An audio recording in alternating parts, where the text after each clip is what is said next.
So coming to law, first,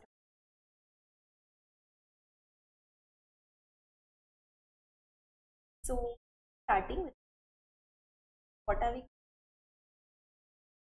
how to 1 month, how would you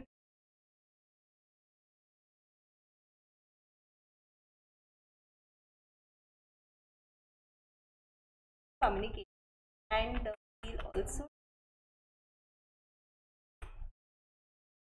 how to communicate or English. फिर अपना exam form क्या होता है, अपन exactly अपना last is how you and also what are the things which you should do, which you should avoid in law. So now coming to first thing on business law, अपना कैसा है, 60 marks अपना law आएगा, 40 marks communication आएगा. In law and in communication both the this thing sections you will get one question which is optional. उसके अलावा अपने को बाकी के क्वेश्चंस है वो अटेम्प्ट करने. So in communication in business law we'll have to do 5 questions, जिसमें से एक कंपलसरी क्वेश्चन होगा जो क्वेश्चन नंबर 1 है. All questions will be of 12 marks, तो तुम्हारा 60 मार्क्स हो गया. And in communication your question number 7 is the compulsory question and बाकी के जो है वो तुम्हारा ऑप्शनल है, उसमें से any 3 you will have to do. So total 4 questions of 10 marks each, correct? And in law, how the chapters are divided, if you can, okay, I thought you were seeing it. So on you can't see it when he was showing, you seeing. ठीक है, आएगा आएगा धीरे धीरे, ठीक है. तो contract act जो है वो अपना आएगा टोटल 22 मार्क्स का. In that 22 marks I want this to work. We see what we can do. 22 marks का आएगा. 22 मार्क्स में 4 मार्क्स का एक क्वेश्चन आएगा जो कंपलसरी क्वेश्चन होगा. तो कॉन्ट्रैक्ट एक्ट जो सबसे बड़ा है, सबसे इम्पॉर्टेंट है, तो इसको अपन स्किप नहीं कर सकते any cost. Any of the chapters you can skip completely, because skip किया तो गया. देन अपना है sales of goods act, that will come for around 16 marks. इसका भी एक कंपलसरी क्वेश्चन आता है. 16, this is all including the options and everything. So total कितने मार्क्स का आता है, तो 16 मार्क्स का आएगा. इसमें भी अगेन 4 मार्क्स का अपना ये होगा compulsory question. So question number 1 में you will have 1 sale of goods act, 1 you will have the contract act. Then you have your partnership act which is for 18 marks, but उसका कोई compulsory question नहीं आता है. You have LLP act which is just for 5 marks. It's optional fully, but it's a very very small act, and the good thing is that it comes with question number 2. So question number 2 में एक 7 mark का question होता है from your contract act and 1 5 marks का question comes from your LLP act.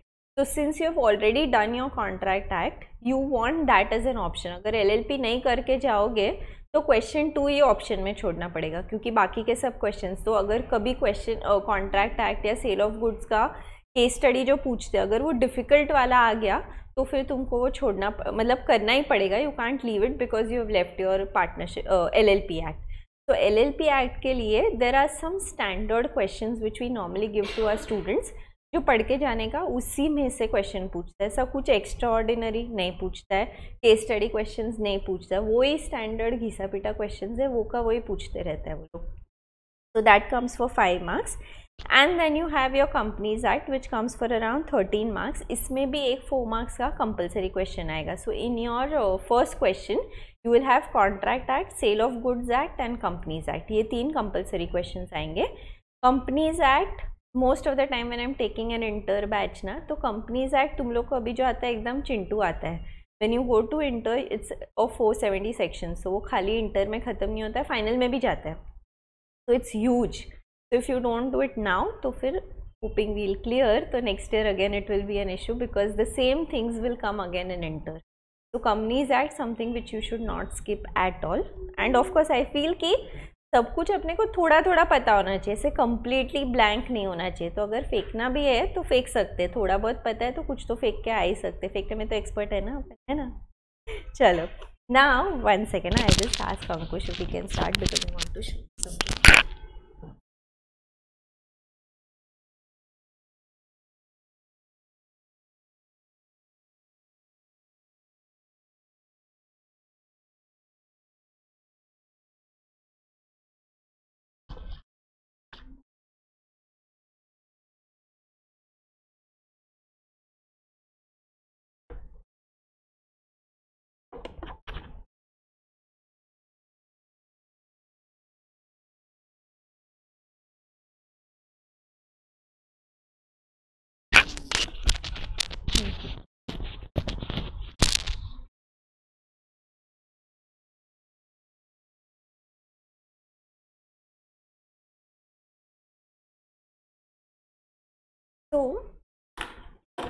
Now coming to how to revise your business. तो business law में तुम लोग जो भी टेक्स्ट बुक से पढ़ रहे हो या जो अगर मॉड्यूल से पढ़ रहे हो, module is also very good. If you are studying from any particular text book और if you are studying from, you have to read the entire text book, assuming कि अभी तक तुम्हारा उतना तो हो गया है, करेक्ट। एक बार पूरा पढ़ लिया including all case studies, examples, जो भी है किया है उतना। क्या इम्पोर्टेंट है पता है कि फाउंडेशन लेवल पे एक तो पेपर एकदम स्टैंडर्ड है, मतलब मैं तुमको आज बोल सकती हूँ क्वेश्चन 1 ये होगा, क्वेश्चन 2 ये होगा, मतलब कौन से एक्ट से होगा, नॉट स्पेसिफिक क्वेश्चंस। तो आई कैन टेल यू कि कौन से एक्ट से क्वेश्चन पूछेगा। उसके जो केस स्टडी पूछते हैं कभी कभी थोड़ा ट्विस्ट करते हैं, but 95% of the times the case study is from your module itself, and any class you do will always cover the module का केस। तो वो केस स्टडीज़ भी एकदम स्टैंडर्ड है। इसके लिए इतना ईजी है क्योंकि सब कुछ अपने को स्टैंडर्ड ही पूछ रहे, खाली क्या करना है, पढ़ के जाने का, पढ़ के गए तो अपने को आंसर आएगा, करेक्ट। तो assuming you've read your entire textbook once and your case study once you finish all of that, you have to know exactly what the law is trying to tell you. Second thing what you have to do is revise the pointers. मतलब हर एक चीज़ का जो भी pointers है कि अगर discharge करना है कॉन्ट्रैक्ट तो what are the different ways in you will discharge a contract. Free consent नहीं है तो कभी कभी फ्री कंसेंट नहीं होगा। तो ऑल ऑफ दीज थिंग्स तुमको पता होना चाहिए कि अगर सेल ऑफ गुड्स में अगर मुझे बायर हूँ और मुझे सेलर के सामने एक्शन लेना है तो कैसे मैं ले सकता हूँ, what are the different ways in which we can take action. So these are the pointers. Pointers अपने को याद रखने का है, बाकी अंदर का जो भी मैटर है ना अपने वर्ड्स में लिख के आने का। अपने को कुछ टेक्स्ट बुक का वर्ड टू वर्ड याद रखने का इम्पॉसिबल है to do that honestly. Even I won't remember if I go and sit and write the paper, I can't remember the text book का words. So you have to write it in your own words. अपने को कोई ऐसा एकदम by heart करके जाने की ज़रूरत नहीं। खाली जो पॉइंटर्स है ना that is something which you will have to learn and by heart. So what we normally do is we have this chart book in which we have just given the pointers. खाली pointers है, इसमें आपको क्या क्या याद रखना है, खाली वो सारी चीज़ें हैं which I have told. So what are different type of contracts. So उसमें क्या तुझे पता होना चाहिए कि ये ऐसा है, बाकी तू अपने आप से अपने वर्ड्स में उसको elaborate करके लिख सकता है. So only the pointers are given in this chart book. Normally it's up for sale on the website, but we are, for this particular seminar, we are giving it to all the students for free. So Ankush sir will give it to you after the class. So we'll send it out, and if you wish to take a printout, you can take a printout. So these are all pointers that are given. Just revise everything from this. So days when you are not studying law, when you are doing some other subject, रात को बैठ के कोई भी एक chapter लो, सिर्फ pointers revise करो. तो अगर खाली पॉइंटर्स भी रिवाइज किया तो तुम्हारा उतना पार्ट रिवाइज हो गया है. समझ में आ रहा है? So that is how. And pointers, the more you revise, easier it is for you to write the answers. When you are writing the pointers, what you should ideally do is that you have to highlight. तो हर एक, जब मैं exam लिख रही हूँ,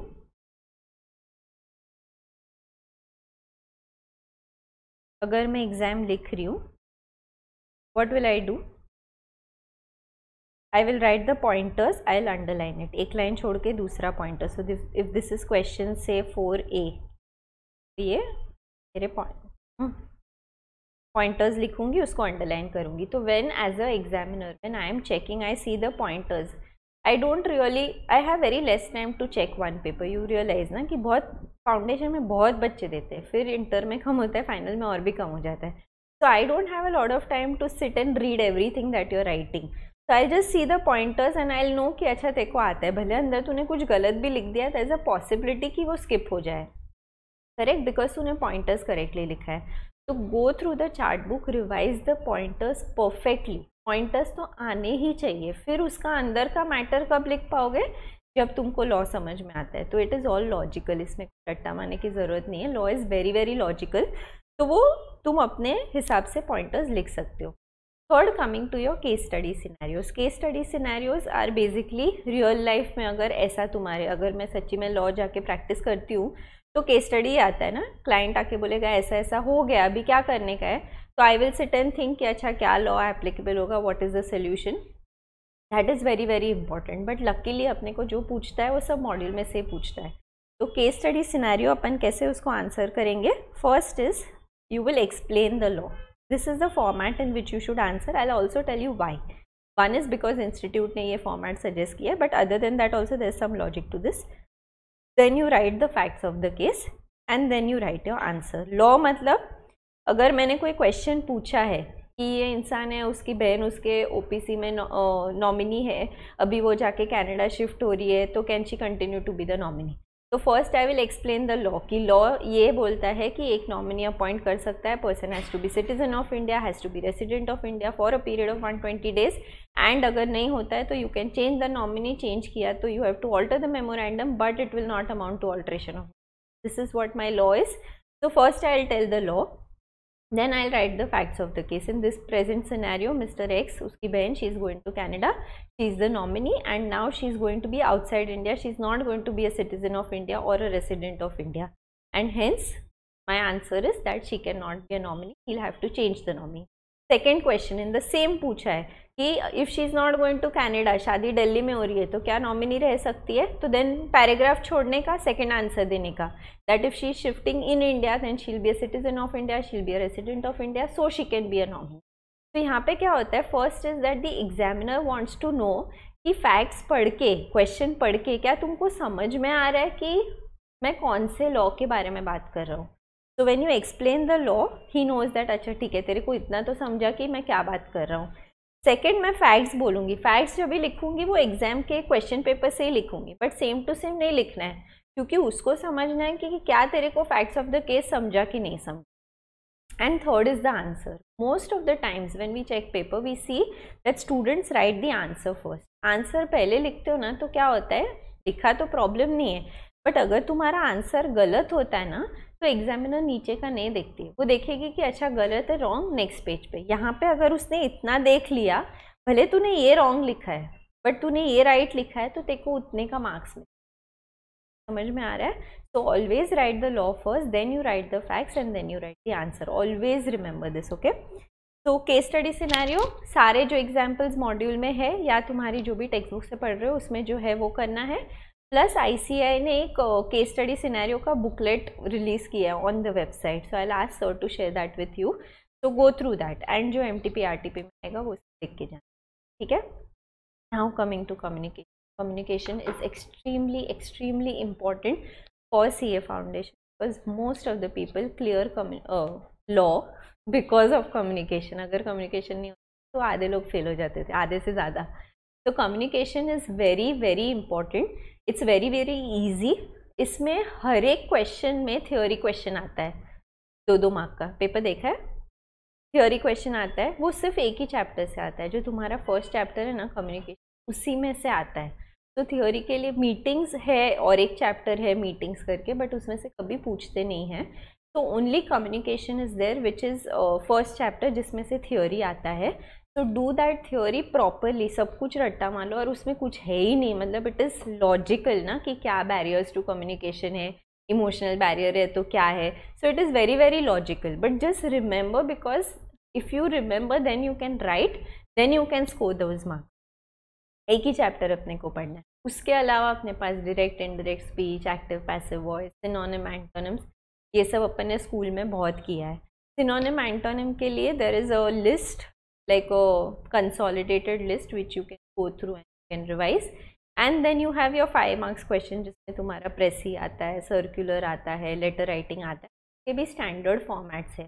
तो अंदर का जो मैटर है वो तो तुम खुद के क्रिएटिविटी के हिसाब से तुम्हारा इंग्लिश कितना अच्छा उतना लिखोगे, but what is more important is writing the format. अगर तुमने वो फॉर्मेट लिख लिया है तो then you will score your marks. Then अंदर का तो थोड़ा बहुत वो लोग देखेंगे, but you will get your marks. Question number 7 में इम्पॉर्टेंट में कॉम्प्रिहेंशन आता है, वो तो पता है ना, पैसेज में से देख के आंसर लिखने का, एकदम पपलू. सेकंड है note making, that is 3 marks का क्वेश्चन, वेरी वेरी इंपॉर्टेंट, जो हमेशा लोगों का मिस हो जाता है. I will show you one example so that you know. It's also there in the chart book, so you can, I put all the formats which are there for your exam in the chart book. तो खाली वो format देख के जाओगे तो at least तुमको उतना revise हो जाए. ठीक है. Any question here for what to study, what not to. Now exam format,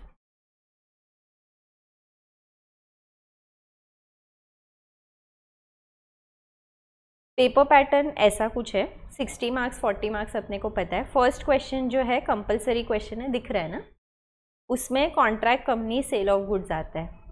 यहाँ पे सेकंड में मैंने तुमको बोला एलएलपी, खाली एक ही जगह पे ये एलएलपी आएगा 5 मार्क्स। तो ये बिकॉज ये कॉन्ट्रैक्ट एक्ट के साथ है, what is consideration, state the essential of consideration, 7 mark के लिए पूछेगा, साथ में एलएलपी। अभी कंसिडरेशन आता ही है सब लोग, तो अगर तुमने एलएलपी किया है, वो भी वो स्टैंडर्ड 4-5 क्वेश्चन में से, तो तुमको ये क्वेश्चन एक ऑप्शन में रहेगा। Then you have your different this thing, इसमें से you will have to select which one you know, descriptive, case study, अलग अलग है। Again we will share this with you so that you can sit and study एक बार properly. फिर 7A is compulsory question which is your communication का, section B का first part. इसमें तुम्हारा कॉम्प्रिहेंशन आएगा 5 मार्क्स के लिए, वेरी वेरी स्कोरिंग, कुछ नहीं, ऊपर पैसेज पढ़ो, नीचे लिखने का आंसर। नोट मेकिंग जो है वो एक बार अपन देख लेते हैं, समरी मेकिंग अगेन लिखने में तुम लोग एक्सपर्ट हो। एंड देन 1-1 मार्क के क्वेश्चंस है। आई नॉर्मली एडवाइस कि ऐसा जहाँ पे 1-1 मार्क के क्वेश्चन ज़्यादा है वो लिखने के। बहुत बार स्टूडेंट्स जो है ना वो लोग छोड़ देते हैं, अगर नहीं आता है तो। छोड़ने का नहीं, देख छोड़ेगा तो भी 0 ही आने वाला है, फेंकेगा तो चांस है कि शायद करेक्ट हो जाए। और अपने को कुछ ऐसा खुद से दिमाग तो लगाने का नहीं है, वो नीचे ऑप्शन दिया रहेगा ना, ऑप्शन में से सिलेक्ट करने का। नहीं आता है बिंदास फेंक के आने का, ठीक है। जो आंसर अपने को लगने का, इंकी पिंकी पोंकी, जिधर डोंकी ऐड हुआ वो लेके लिख के आने का, ठीक है। तो this is how your questions are. And mostly जो लास्ट क्वेश्चन है वो सारे 5-5 मार्क्स के लिए। तो report writing, article writing, letter writing, precis writing, ये 5-5 मार्क्स के लिए। फॉर्मेट मस्त रट्टा करके जाने का कि क्या क्या लिखने का है, एंड बाकी अंदर का मैटर 1 पेज लिख के आने का। 5 मार्क्स के लिए 1 पेज लिखने का। Precis has to be small then what is given, so don't write 1 page, ठीक है। बाकी लेटर ये सब के लिए 1-1 पेज लिख के आने का, बहुत हो गया। हर एक में थ्योरी क्वेश्चन रहेगा। All these theory questions are from your first chapter only. तो फर्स्ट चैप्टर एकदम मस्त, मम्मी रात को उठा के पूछेगी बेटा बैरियर्स टू कम्युनिकेशन क्या है, तो ऐसा अपने को पता होना चाहिए कि बैरियर्स टू, ठीक है। तो दिस इज योर एग्जाम का format. Then coming to your exam day schedule. Exam में अपने को अकाउंट्स का पेपर देख के आएंगे, जो अच्छा जाएगा उसके बाद अपन आएंगे लॉ के। अगर अच्छा नहीं भी गया तो आने का, भूल जाने का, हाफ एन आवर सोने का। मैंने फाउंडेशन, अरे फाइनल जब भी दिया था ना, अकाउंट्स का पेपर इतना बेकार, प्लस 30 मार्क्स का पेपर छूट गया 100%। ऐसा मतलब घर पे आके रोना धोना शुरू, फेल हो जाएगी, क्योंकि 70 मार्क्स का पेपर लिखा है। पेपर इतना टफ, तो अभी तो क्लियर होने नहीं वाले, फर्स्ट पेपर है। बट इंस्टीट्यूट का एक स्पेशलिटी है, जब भी पेपर टफ होता है ना, चेकिंग बहुत, पेपर इजी होता है तो लोग उसी में फेल होते हैं, ऐसा उसका स्पेशलिटी अभी। तो दिया अपन 70 में से 66 आया। Still I don't know how, I don't even want to know how, but आ गया 66। तो अगर पेपर खराब गया है तो गया, अभी चला गया ना, you can't do anything about it. भूल जाने का, आने का, घर पे आधा घंटा सोने का, और उसमें सपने भी अकाउंट्स के आएंगे। मेरे को ऐसा होता था, होएगा तुम लोग फिर स्टार्ट करने का लॉ।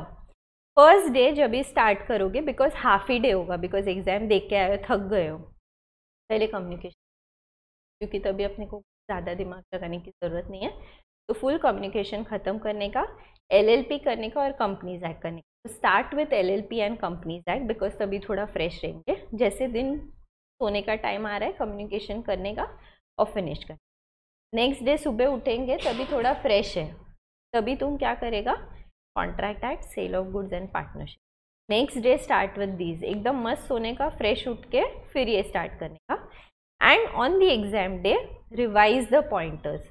एग्जाम डे पे कुछ भी नया नहीं, वही पॉइंटर्स रिवाइज करने का। एज अंकुश सर सेड, कोई भी बोलेगा कि ये पक्का आने वाला है, ऐसा हो ही नहीं सकता। अगर मैं खुद फ़ोन करके बोलूँ ना पक्का आने वाला है, मानने का नहीं, क्योंकि ऐसा हो ही नहीं सकता है। एक बार हम लोग के टाइम पे ऐसे हुआ है कि पेपर 10 मिनट जल्दी डिस्ट्रीब्यूट हो गया था कोई एक सेंटर, तो वो लोग ने पूरा री एग्ज़ाम कराया वो सेम पेपर। तो इट इज़ नॉट पॉसिबल कि कोई भी तुमको इम्पोर्टेंट क्वेश्चन दे दे, आईसीआई का प्रेसिडेंट भी नहीं दे सकता है, तो समझ गया। तो किसी का मानने का नहीं, अपन अपना पढ़ाई करने का।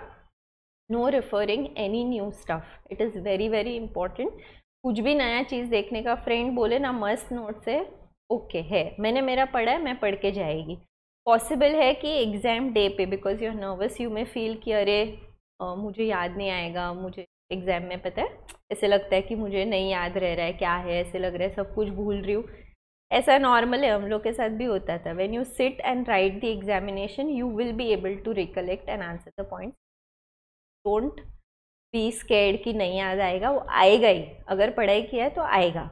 अगर सपोज नहीं याद आता है, सपोज ऐसा हो गया कि नहीं याद आ रहा है, तो क्या करने का, क्वेश्चन पढ़ने का। Try to understand what the question is trying to tell you and recollect and write whatever you know about that, even if you can't remember the exact bullets जो लिखने के। तो दैट वेज थोड़ा बहुत उसमें marks मिलेगा। Exam में हर एक मार्क एवरी सिंगल, इसके लिए मैंने बोला synonym, antonym, direct indirect speech. नहीं आता है तो फेंक के आओ, लेकिन छोड़ के नहीं आने का, लिख के ही आने का, कुछ ना कुछ तो लिख के आने का, even if you don't know. ठीक है। And your 15 minutes reading time. तो जब भी तुम एग्जाम के लिए जाओगे एकदम शांति से जाने का, हैप्पीली जाने का, ऐसा स्ट्रेस में मत जाओ।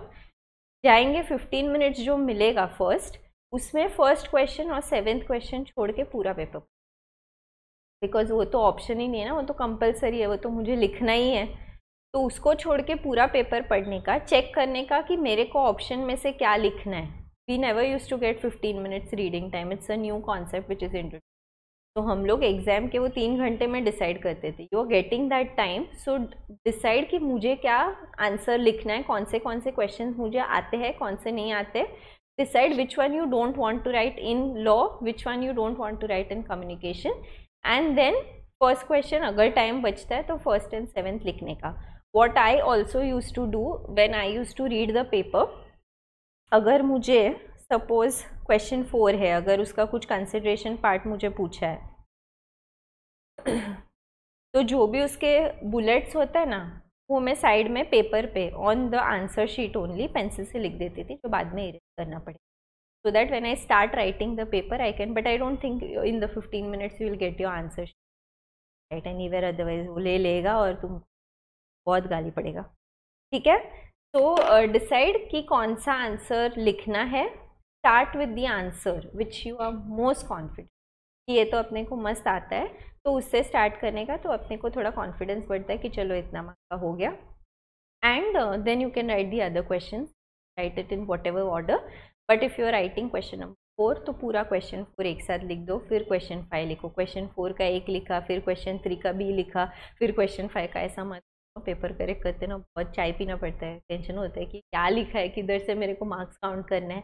अगर एक्स्ट्रा क्वेश्चन लिख रहे हो तो लिखो उधर एक्स्ट्रा है, तो उसको भी पता चलेगा कि तुमने। ठीक है, समझ में आए? कुछ डाउट है यहाँ पे? अगर पेपर छूट रहा है, normally it doesn't happen in foundation, normally happens in final because it's very lengthy. अगर पेपर छूट रहा है तो व्हाट टू डू पता है? पूरा आंसर लिखने की ज़रूरत नहीं है, खाली पहले बुलेट्स लिख देने के, बीच बीच में जगह छोड़ दे। क्वेश्चन 5A का सपोज मैंने लिखा, फिर मैं B का लिखूंगी, उसका भी बुलेट लिखूंगी, फिर टाइम मिला तो अंदर का लिखने का। तो इसमें से उसको समझेगा कि तेरे को आंसर आता है बट तेरे को टाइम नहीं मिला है, तो तेरे को ये बुलेट्स अगर तूने करेक्ट लिखा है तो तुझे उसका marks. Otherwise if you right तो कैसे होगा, तू ये लिखेगा, उसका 2 लिखा, 3 बुलेट लिखा और पेपर लेने को आ गई, तो तेरा पीछे का 0 ही मिलने वाला है। यहाँ पे पीछे में कुछ नहीं तो तेरे को 1-1.5 मार्क तो मिल ही जाएगा बिकॉज तूने बुलेट्स लिखे। समझ में आया?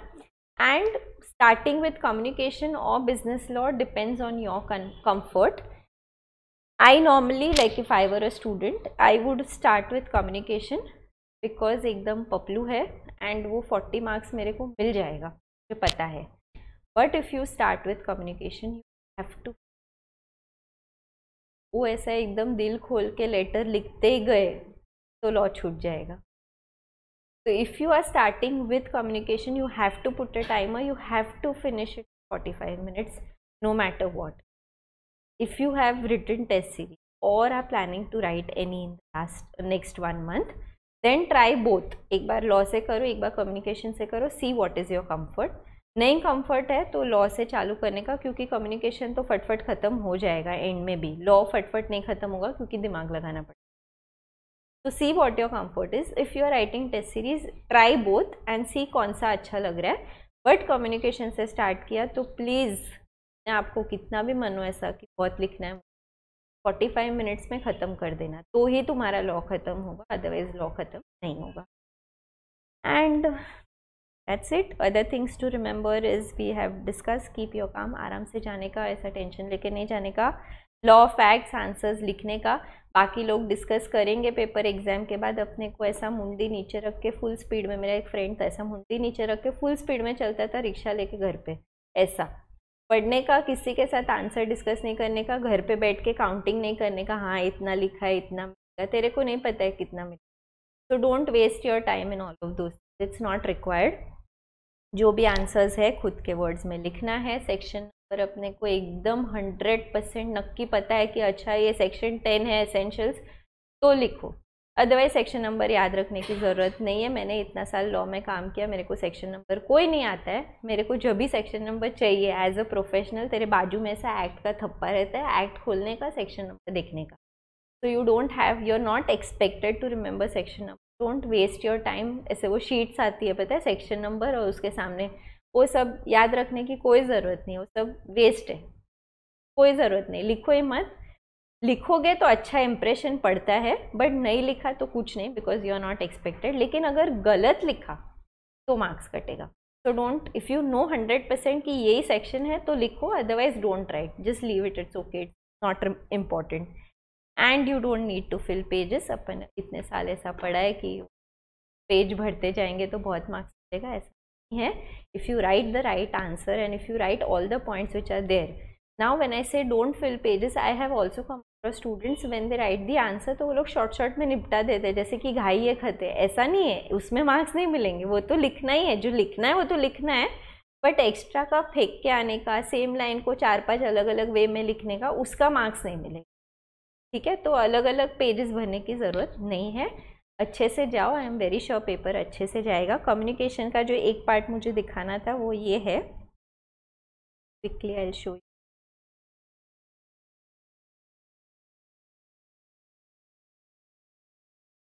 बाकी कुछ डाउट है तो पूछ सकते हैं। हाँ, ये कम्युनिकेशन का जो थियोरी पार्ट है, इसको भी अपन ने चार्ट में डाला है, तो ये ऐसा का ऐसा रट्टा मार के जाने का हो जाएगा। अभी जो नोट मेकिंग का पार्ट है, उसको 3 मार्क्स के लिए कंपलसरी क्वेश्चन पूछता है, तो तेरे को पैराग्राफ पढ़ के उसका नोट बनाने का है। कैसा बनाएंगे पता है अपन, इधर 1, 1.1, 1.2, 1.3, ये सब जो लाइन है ना, एकदम चिंटू होना चाहिए, बड़ा बड़ा सेंटेंसेस नहीं लिखने का, और एब्रीवेशंस लिखने का। पता है नोट मेकिंग में एब्रीवेशंस लिखने का है। एब्रीवेशंस लिखने के लिए इधर 5 अलग अलग फॉर्मेट है, ये इंस्टीट्यूट के मॉड्यूल के है।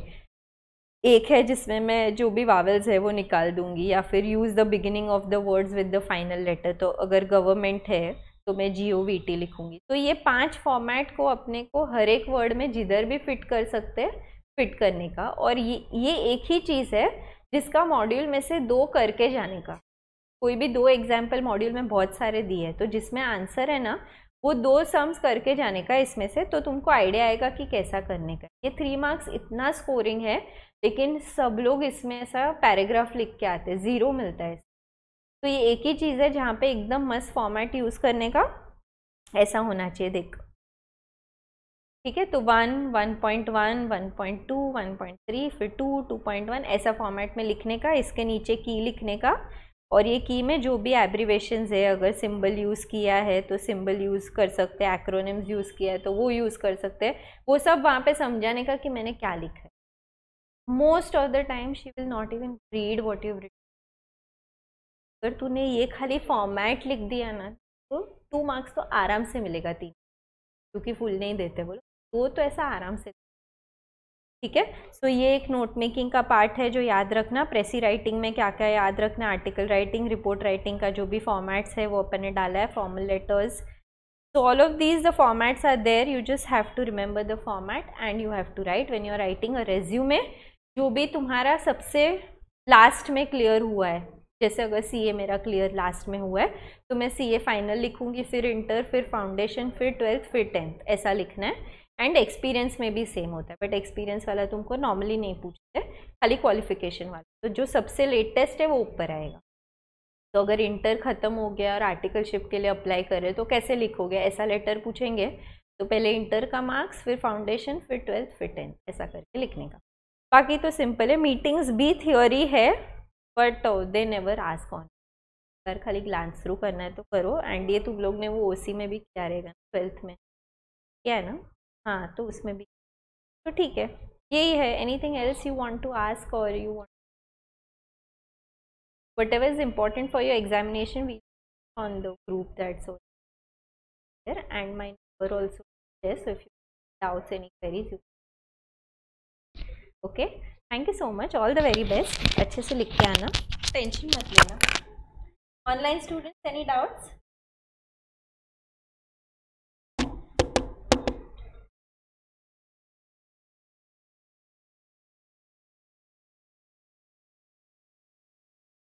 नेगेटिव मार्किंग खाली अगर सेक्शन नंबर गलत लिखा तो नेगेटिव है, और अगर डेफिनेशन पूछा और तूने कोट्स में लिखा, कोट्स का मतलब है कि बैराक ने ऐसा लिखा है, बैराक ने ऐसा गलत लिखा, अगर ए भी भूल गया तो तेरे कॉमा भूल गया तो भी मार्क्स कटे, उसके अलावा कोई नहीं।